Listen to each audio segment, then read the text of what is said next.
Hi friends, welcome to my channel. இன்றைக்கி நம்ம சேனலில் பார்க்க போகிற ரெசிபி பூரியும் உருளைக்கிழங்கு மசாலாவும். உருளைக்கிழங்கு நான் இன்றைக்கி கார மசாலா மாதிரி வச்சுருக்கேன். இதை எப்படி பண்ணலான்னு நம்ம இப்போது வீடியோக்குள்ளே போய் பார்க்கலாம். அதுக்கு முன்னாடி எங்கள் சேனலை சப்ஸ்கிரைப் பண்ணாதவங்க சப்ஸ்கிரைப் பண்ணிக்கோங்க. வீடியோ ஃபுல்லாக ஸ்கிப் பண்ணாமல் பாருங்கள். பிடிச்சிருச்சுன்னா லைக் பண்ணுங்கள், ஷேர் பண்ணுங்கள். இப்போது நம்ம வீடியோக்குள்ளே போகலாம். இப்போ நம்ம பூரிக்கு தேவையான அளவுக்கு மாவு எடுத்துக்கலாம். இன்றைக்கி கொஞ்சமாக தான் நான் பூரி செய்ய போகிறேன், அதனால் அளவாக மாவு எடுத்துருக்கேன். இதில் கொஞ்சோண்டு உப்பையும் சேர்த்துக்கலாம். உப்பு சேர்த்துட்டு ஒரு தடவை நல்லா மிக்ஸ் பண்ணிடலாம். அதுக்கப்புறம் நம்ம இதுக்கு தேவையான அளவுக்கு தண்ணியை ஊற்றிடலாம். தண்ணி கொஞ்சம் கொஞ்சமாக ஊற்றி நம்ம பிணைஞ்சு எடுத்துக்கலாம். சப்பாத்தி மாவு மாதிரி கொஞ்சம் லூஸாக இல்லாமல் கொஞ்சம் கெட்டியாகவே பூரி மாவு பிணைஞ்சிக்கணும். அப்போ தான் நம்ம பரத்திட்டு நம்ம எண்ணெயில் போட்டு எடுக்கும்போது நல்லா உப்பி வரும். அதனால் கொஞ்சம் கெட்டியாக நம்ம பிணைஞ்சிக்கலாம். கொஞ்சம் தண்ணியை பார்த்து கொஞ்சமாக ஊற்றிக்கலாம். இப்போ நான் நல்லா பிணைஞ்சு எடுத்துகிட்டு மாவை நல்லா ப்ரெஸ் பண்ணி விட்டுக்கலாம். இந்த மாதிரி நல்லா ப்ரெஸ் பண்ணி விடும்போது பூரி நல்லா சாஃப்டாக வரும் நம்மளுக்கு. இப்போ நல்லா திருப்பி போட்டு நல்லா ப்ரெஸ் பண்ணிக்கோங்க. இப்போ இது ஒரு ½ அன் ஹவர் நம்ம ஒரு ஈர துணியை போட்டு மூடி வச்சிடலாம். இல்லாட்டி மாவு கொஞ்சம் மேலாப்பில் காஞ்சி போயிடனால ஈர துணியை போட்டு கொஞ்சம் மூடி வச்சிடலாம்.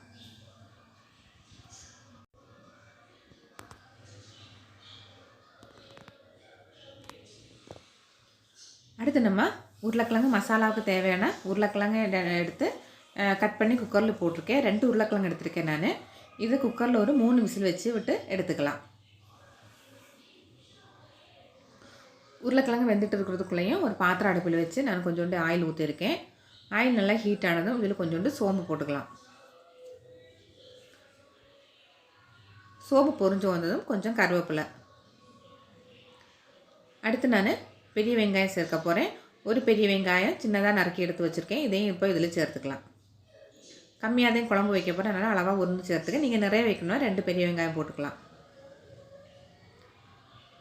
கொஞ்சோண்டு உப்பையும் கூட சேர்க்குறேன் நல்லா வதங்கிறதுக்காக. இப்போ நல்லா வதங்கி வந்துருச்சு. ஒரு சின்ன தக்காளி பழத்தை சேர்த்துக்கலாம். 2ஐயும் போட்டு நல்லா வதக்கிடலாம்.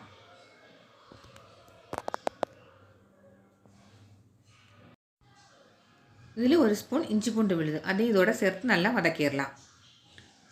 அடுத்து நம்ம உருளைக்கிழங்கு நல்லா வெந்துருச்சு. கொஞ்சம் பச்சை தண்ணியில் போட்டு நான் எடுத்து வச்சுருக்கேன். இது தோலை உரித்து எடுத்துடலாம். இந்த மாதிரி நம்ம கட் பண்ணி போடும்போது தோலை உரிக்கிறதுக்கு ரொம்ப ஈஸியாக வந்துடும். இப்போ உருளைக்கிழங்கு உரித்தது நம்ம இதோட சேர்த்துக்கலாம். உருளைக்கிழங்கு நல்லா ஆறி இருந்துச்சுன்னா கையிலே நல்லா மசிச்சு சேர்த்துக்கோங்க. கொஞ்சம் சூடாக இருக்கிறதுனால நான் இதை இப்படியே போட்டுட்டு ஒரு கரண்டி வச்சு நல்லா மசிச்சு விட போகிறேன். இப்போ எல்லாத்தையும் நல்லா மசிச்சாச்சு. இதில் நம்ம மசாலா சேர்த்துக்கலாம். ஒரு 1/4 ஸ்பூன் மஞ்சள்தூள், 3/4 டீஸ்பூன் மிளகாய்த்தூள், 3/4 டீஸ்பூன் மல்லித்தூள், 1/4 டீஸ்பூன் கரம் மசாலா பொடி எல்லாத்தையும் சேர்த்துட்டு இதோட பச்சை வாடை போகிற வரைக்கும் நல்லா மிக்ஸ் பண்ணி விட்டுக்கலாம்.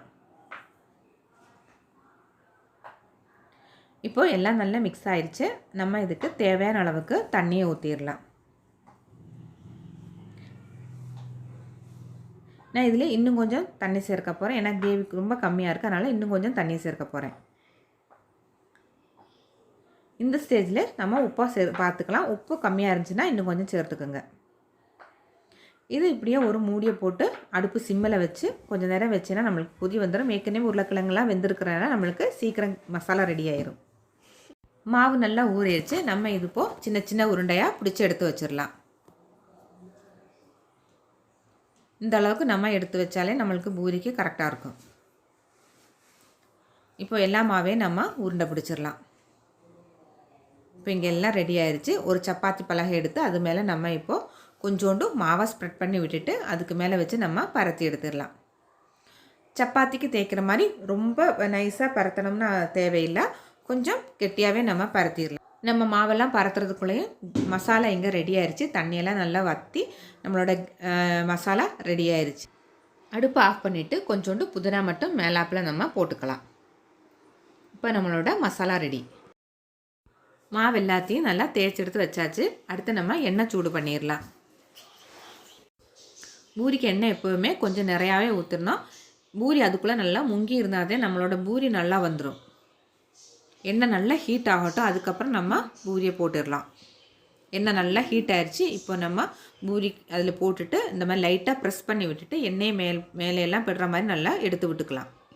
இப்போ ஒரு பக்கம் நல்லா வெந்துருச்சு, இன்னொரு பக்கம் போட்டு நல்லா ரொட்டேஷன் பண்ணி விட்டுக்கலாம்.